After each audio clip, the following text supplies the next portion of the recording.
Good afternoon, and welcome to this week's edition of Cafe COA. My name is Connie DeLego. I'm the director at the Council on Aging here in Plymouth, and I am very pleased to have with me today as my guest State Representative Thomas Coulter. Hello, Connie. Hi, Tom. Good to see you. Thanks for coming in. Tom, there is so much going on right now in the country and in the state, and I would love to have you, if you would, discuss a little bit of this with us for the public so that we can get a better handle on it. I know that many of us are extremely frustrated with how things are going. I know I asked you earlier about a bill that's in the state Congress right now, the state legislature right now, to try and increase the amount that which is given to the Council on Aging's. And maybe you can tell me how that works. I did receive an email from somebody to say, ask my state representative to sign on to this as an amendment. Sure. And I did that, and I did to Vinny, and you both responded that you would do that. Right. Where does it go from there? The governor filed his budget back in January. It's called House 1. That's the first step in the budget process in the Commonwealth. On Wednesday, the Committee on House Ways and Means filed its budget for the Massachusetts House of Representatives. They're not always the same. In fact, they're seldom the same. The governor's is his vision as to how we deal with our fiscal challenges, and then the House deals with its own budget. And by the end of April, the Senate will then meet, or the first week of May actually, and they'll file their budget. When we go into session a week from Monday, it'll be an around-the-clock 5, 6, 7-day process where every one of us, after having an opportunity to review the budget, can file amendments that we have to present and debate on the House floor. For instance, the amendment you're referring to, filed by Representative Hogan, increases funding for seniors in local council on agings to just a bit above level funding, because right now it is scheduled for a slight cut. So Representative Hogan, with support of Vinny DiMacedo and myself, will take to the House floor and argue why that amendment is worthy of passage, and that would be incorporated into our bill. Once the House and the Senate each finish their respective budgets, there's a conference committee formed between the two bodies. Members of the House, members of the Senate, 6 members. They work out the differences. And then a single budget comes back to the House and the Senate for an up or down vote. There's no amending at that point in time. So the challenge is to get our amendment in now. And, you know, we were talking earlier before we came on camera about the federal government. Here's an example where a Republican, Vinny DiMacedo, and a Democrat, Tom Coulter, are working together to get an amendment passed on something we both strongly believe in.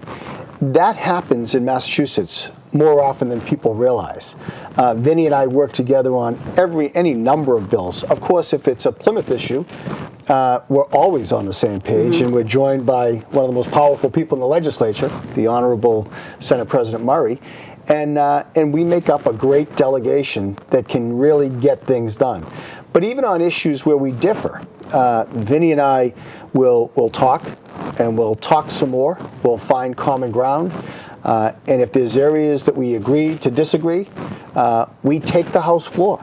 And I will debate with the greatest amount of passion I can muster, and with all of the information I can bring to the argument. Vinny will stand up and argue his point, and then in this great democracy, it comes to a vote. And then Vinny and I will go have supper together. We're very close. That's what our forefathers had intended, right, for Democrats and Republicans to bring to the debate their respective viewpoints, to have a civil discourse, a civil disagreement. Well, that's the word that we're not seeing too much anymore. And then find common ground and bring it to a vote. And on occasion, I win. On occasion, Vinny's position prevails. I like to tell Vinny he's coming along nicely. He's really beginning to get it, and I appreciate that. I'm kidding. I know. He's among the brightest of the brightest on Beacon Hill. But we laugh about it, we kid about it, and the Senate President often joins with us because, of course, you need passage in both bodies, the House and the Senate. And we're always unanimous when it comes to Plymouth. When it comes to more public policy, broader public policy issues, We have a very spirited debate, and I can't remember one moment, not one, where we've ever let it become personal. Now, we've talked about the federal government, and I know that's what you want to talk about I do, today. but I just want to go back to one thing.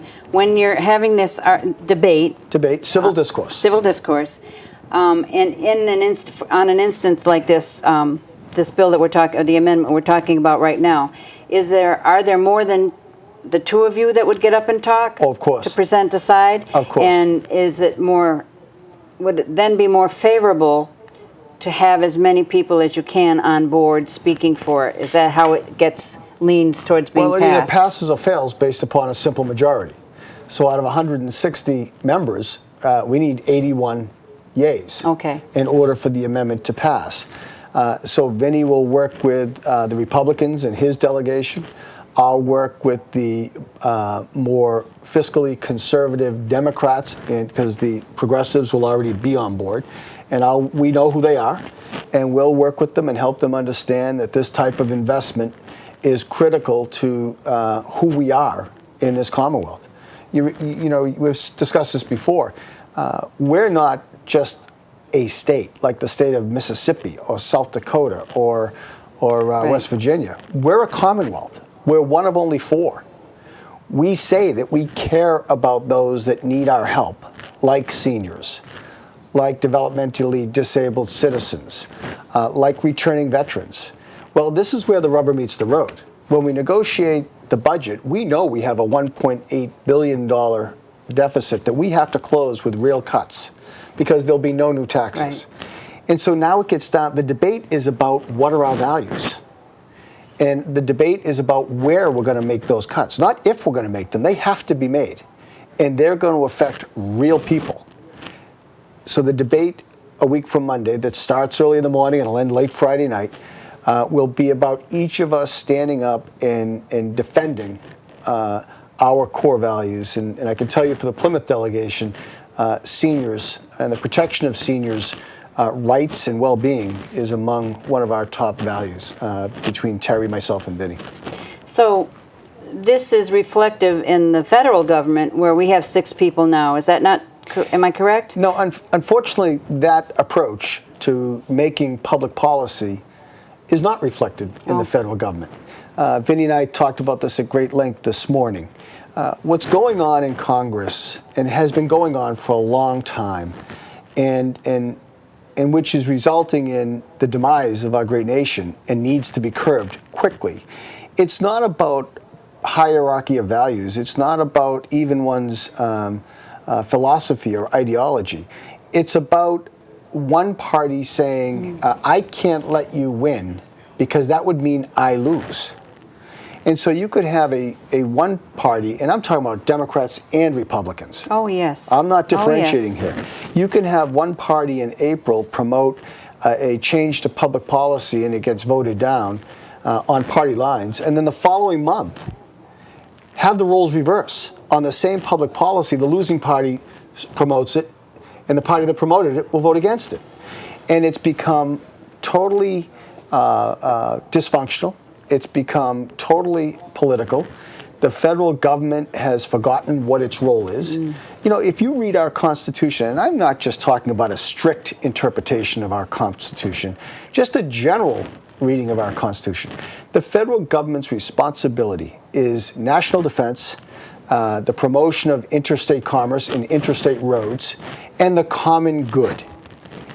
The way they're behaving now seems like they've totally disregarded their responsibilities, their commitments to the Constitution, their commitments to us citizens. And, you know, people are saying, Tom, why are you saying that? Well, because it's true. It's true. And if we don't address it, if we don't fix it, then we're going to be in great difficulty. We've got a Congress right now. We've got a federal government, the legislature and the executive, that over the past 20 years, and that takes politics out of it, because there's been Democrats and Republicans in each position over the past 20 years. And as soon as we stop talking about it in terms of D's and R's, we can have a conversation.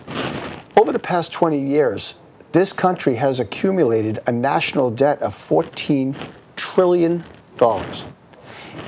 They haven't not paid down $1 of that debt in the past decade, not $1.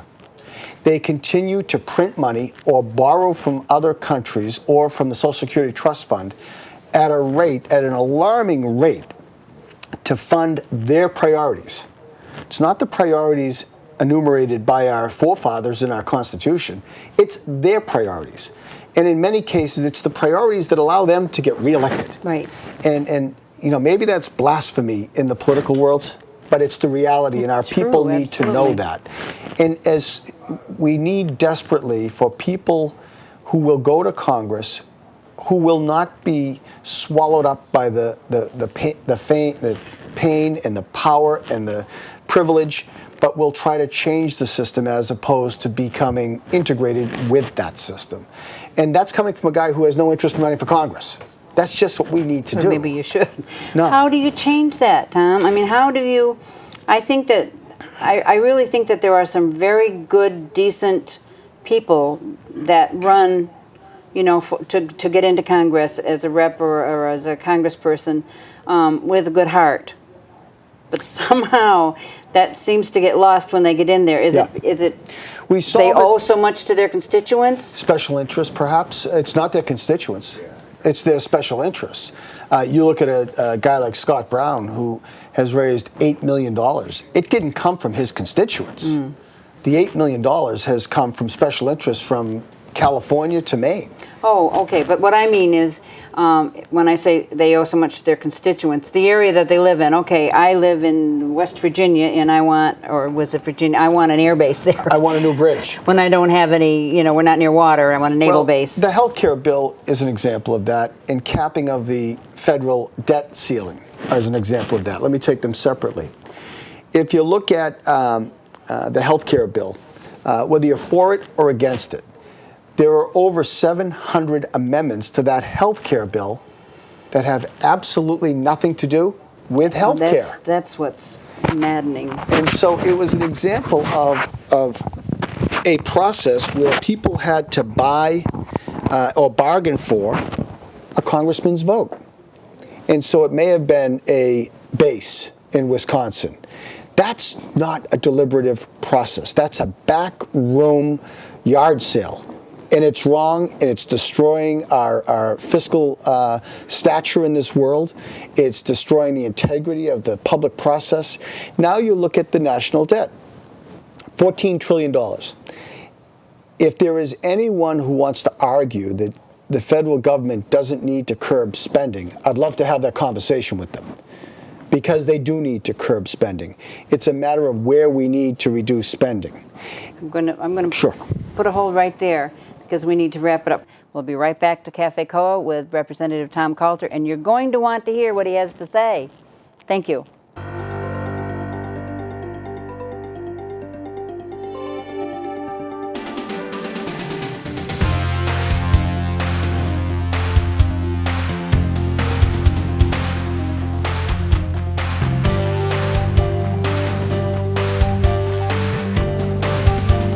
What is a special interest? Hey, if you got the money, then politicians definitely have the time. Over at the Capitol, they're cutting deals all the time, and the little people get left out. Yeah, we elect them, and then they sell out. Yeah! So, who's watching out for us? The fact is, everyone has a special interest. Don't we all need something from elected officials? My company needed that tax break, or else the plant would have shut down. Our church needed that additional right-of-way for parking. Hey, expanding that scholarship program helped my daughter go to college. That community center gives our kids a safe place to play. Whether it's a special interest depends on your point of view. Hey, We're all special. American democracy. It's in our best interest. Learn how you can help make American democracy stronger. Log on to www.representativedemocracy.org. Good afternoon and welcome back to Cafe COA. My name is Connie DeLago, and I have with us the very honorable Representative Tom Coulter. Hey, Connie. Hi, Good Tom. to be back. Thank you for staying with us. Tom, I wanted to make an announcement, and I'm so glad that you're here because I can tell the public, with you sitting here to testify it, I've decided that I want to run for president. Hey, there's hope. Huh? Then Do you it- think so? I'm not going That's to say real- change because that's been used. That's real hope and change. Hope we'll throw that in because I'm very, very upset with the national budget and I don't know what to do about it. So I thought, well, maybe I'll get in there as a president. What do you think my chances are? Not of winning, but of running. Well, I'd vote for you Thank to you. run and to win. We need some common sense. We Yeah. need people that are going to tell it like it is, that are of high integrity. And those seem to be great qualifications that you've always projected. You tell it like it is. You're of high integrity. You're very bright. And boy, those are three wonderful qualities for the CEO of the United States of America. Well, the problem is I don't have it's going to be $1 billion campaign this year, isn't it? How yeah. absurd is that? It's very how absurd. How can I tell my grandson you can grow up to be president? Yeah, yeah. Well, it's the process is absurd. There's no question, and we're at risk right now of only the most elitist in our society being in a position to run for president of the United States. I mean, the thought of Donald Trump Oh my God! as a candidate for president of the United States, other countries are laughing at us that he would even be given airtime or 5 seconds worth of consideration. But that's the type of person that surfaces when the common man and woman that were anticipated to seek and serve in that office can't even dream of it because they can't get there. Right.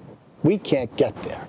That falls into all that conspiracy theory about the Yeah. triad, trying to run the country and the government and the world and everything. But seriously speaking, I was asking you before we left on a break, with the national debt and with the way politics are today, what can we do about it? Well, and I really do want to address that. It starts with telling the truth. And people have to stop believing every single thing they hear and every single thing they read, from me or from anybody. And people have to commit themselves to doing their own research. Let me give you a couple of examples. We talked about the campaigns that, thank goodness, ended last November. I heard candidates for Congress talking about the national debt of $14 trillion. And there's no question, anybody, you and I, the people in the studio, the people listening today, would agree that the federal government's out of control and we need to control federal debt. But what the campaign became about was doing that by capping the debt ceiling, which is what they're talking about next week. Right. And you saw people pounding the table saying, we need to cap the debt ceiling. It's the only way we're going to bring structure and sanity back to the federal government. Remember, on the state level, we have a balanced budget requirement in our Constitution. We've had, the 5 years I've been in the legislature, we've had 5 straight years of balanced budgets on time, and we've executed those budgets. Federal government, they don't have that constitutional requirement. So they made the issue, they dumbed down the discussion. It became about the national debt because you can make campaign slogans out of that. And so you had people pounding their desks saying, I'm for freezing the national debt. And I was at Oak Point in Middleborough in my district when the congressional candidate said that, and 350 people stood up and gave him a standing ovation. What the candidate didn't say is that 70% of our budget comes from defense, Medicaid, Medicare, and Social Security. So those people that were standing and clapping are standing and supporting substantial, and I mean deep, substantial cuts in every one of those line items. But the candidates didn't tell them that. That wasn't relevant to the debate because they were in campaign mode. Well, now the campaign's over. And the true leaders are the ones who understand when the campaign ends and when governing begins. And the great leaders are the ones who are never switching gears. They're in the governing mode all the time. But in order to be like that, our citizens have to be committed to the truth, to hearing and listening to the truth. I'll give you an example. It was only 4 years ago. There was a analysis done on the Social Security Trust Fund. And they had Social Security as self-funded until the year 2028, if not another dollar went in it. But yet here we were 4 or 5 years later, and we're talking about the Social Security the sustainability of Social Security, and the candidates arguing over whether the age of eligibility should be pushed back or whether the benefits should be brought down. None of them talked about how could it have been self-perpetuating, self-sustaining Right. 4 years ago for the next 25 years, and now it's broken. They don't tell you the rest of the story. The rest of the story is the federal government borrowed the $5 trillion that was in the trust fund to fund these wars, Right. and that's why it's no longer liquid. That's why we need to cut costs so that the current money we're putting in will deal with the liabilities that we've incurred. Nobody talks about that. And you've asked the question several times, and it's the question I wish everybody would ask. How do we fix it? We start by telling the truth about how we got in this position, and then we can have an honest, deliberative, civil debate on how we fix it. And so on the cost side, people have to have a discussion about illegal immigration. The whole unresolved issue of illegal immigration affects our public schools, affects our prisons, affects our crime rate, affects every cost center on the P&L. But yet, Democrats don't want to have that discussion. On the other hand, the Bush tax cuts afforded the largest tax cut in the history of America to the wealthiest 1% of our citizens, which has caused $3 trillion of our current deficit. The Republicans don't want to have that discussion. In my opinion, you have to put all of those issues on the table, get very bright people to agree that they are problems, to honestly discuss potential solutions, and then reach a consensus that they can explain in simple terms to the American people. How do you do that? I mean, yes, You demand it. Okay. Citizens have got to demand They have it. to start speaking up. For example, I was just talking earlier to Buster about this great book I just read, and one of the amendments that I believe should be made to the Constitution, and the book talks about 10 amendments, talks about legislation that in any piece of legislation involving a change in national policy, there can be no outside sections. So if you have a health care piece of legislation, there can't be Right. 700 outside sections. Right. You don't throw abortion in there. Correct. On the same vein, that legislation must be circulated for 5 days before it can be voted on. Simple concept. How about a constitutional amendment Now, are you saying those would be amendments? That's not the way it is now. that's not the way it is now? Because they throw everything in They there, throw right? the kitchen sink in there, and people don't even know what they're voting And that's on. why the budget doesn't get balanced. That's why you have exactly the right. 11th hour. We have a budget in the federal government that is in a deficit by $1.4 trillion. How about a constitutional amendment that says, just like the Commonwealth of Massachusetts, the United States of America must have a balanced budget every year with very few exceptions, national security or we're waging war or something like that. Simple concept. How about a constitutional amendment that says for every dollar we borrow, there must be a clear repayment schedule, amortization schedule to pay it back, and that the existing debt must be paid down in the next 20 years. And that's how you go into your budget process. But the folks in Congress won't even consider those measures because that strips away their power. And power becomes the top priority when you go to Washington. And I'll close that whole topic because I could go on for an hour on Well, this. I got more questions, so don't I'll worry. close that topic by asking people to think back to what the forefathers had intended. They had intended folks to run for the Congress of the United States for a period of time where they would come and serve. They wanted shop owners and bankers and lawyers and doctors and social workers to leave their comfort zone, learn the area that they've been trained in, go to Washington, make a contribution, share their unique ideas, have a powerful impact, have a high integrity experience, and then leave and go back to where they came from. Somehow, public service at the federal level has become a career. Yeah. Yet they go there and they'll defend that position with whatever way is possible. That's what's tearing down our federal government. And I believe strongly that until we get back to the vision of our forefathers, where regular people come and serve, have an impact, and leave, we're going to continue to have these problems. Were there not term limits in the No. original Constitution? No, there have never been term limits, only on the executive, only on the presidency. And the argument against term limits, I'm for term limits. The argument against term limits is that it takes away people's freedom to vote for a person that they want to be reelected. And that the law would take away that right to vote for somebody who's at the end of their term. I understand that may be a dent in our civil rights and our freedom of choice, but I think the greater good is to have an ongoing turning of people. I think that why is it not so for the president, but it's, I mean, you know what I mean?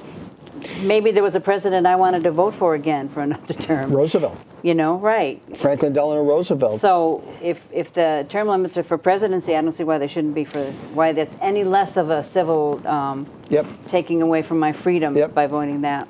At the end of the day, it always came down in the Constitution to a fear of tyranny and a fear of a concentration of power. Fair is the word. Yeah. Fair and decent and with integrity and things like that seem to be missing. People say that we have term limits. It's called your elections. Yeah, right.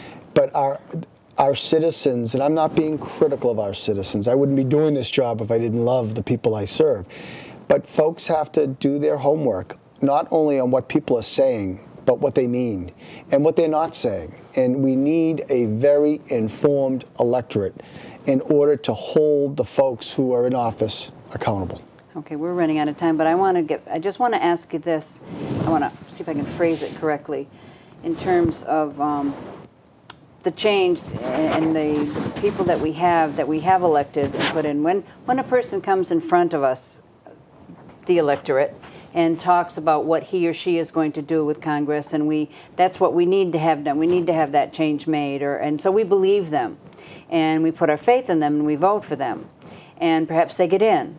But then they meet up with the lobbyists and the corporations and the money and all of that. And I think somewhere it gets lost, it gets muddled with what the original intention is. So I don't know how, as a person that votes and as a person that loves the Constitution and loves this country, what I can do to make sure that person remains with his or her integrity. Stand up on the top of the largest hill you can find and tell that story. And tell that story. I'll close by saying this to you. We're blessed. We have Terry Murray, we have Vinnie DiMacedo, and I'd like to include myself in that delegation, that don't necessarily care ever about the importance of re-election. We serve, we take powerful positions, we say what we're going to do, and then we do it. Whether people agree or disagree, we're predictable. And I would say that a lot of my colleagues in state government are the exact same way. We lose that as they go down to Washington, where they're not working under our direction every single day. I have to come to PAC TV and answer for what I say. Our federal representatives don't have to do that. And that's the problem. They don't feel accountable. No, they don't. And I have invited them to come to speak at the Council on Aging to address some of these issues, and they don't always. I've got a few good questions for you. If they're running, they'll be there, but yeah. Go ahead. And then when they're running, it's about sound bites. Yeah. Here you can have a discussion on public policy. There it becomes, in elections, it becomes about sound bites. All right, Tom, I'm so sorry to have to stop this because I've got a million more questions. I think, well, let's try to do this again. As often as you'd like. Bring Vinnie in and let's have a good discussion on the levels of politics and the federal and the state and what's Vinnie going on. would have done that today had he not had a prior engagement. I know he did have a prior engagement. And people will see that Vinnie and I can have disagreements on things, and it's very civil. Thank you, Tom. My pleasure. Very, very much. And thank you, ladies and gentlemen, community of Plymouth, for watching us. I hope that you enjoyed the show. I hope that you listen to what's being said. I hope that you take your responsibility as a citizen. Don't be told what is going on. Find out what's going on. Find out the truth, and then vote. All right? And vote diligently and with integrity. Thanks you. Bye-bye. See you next time.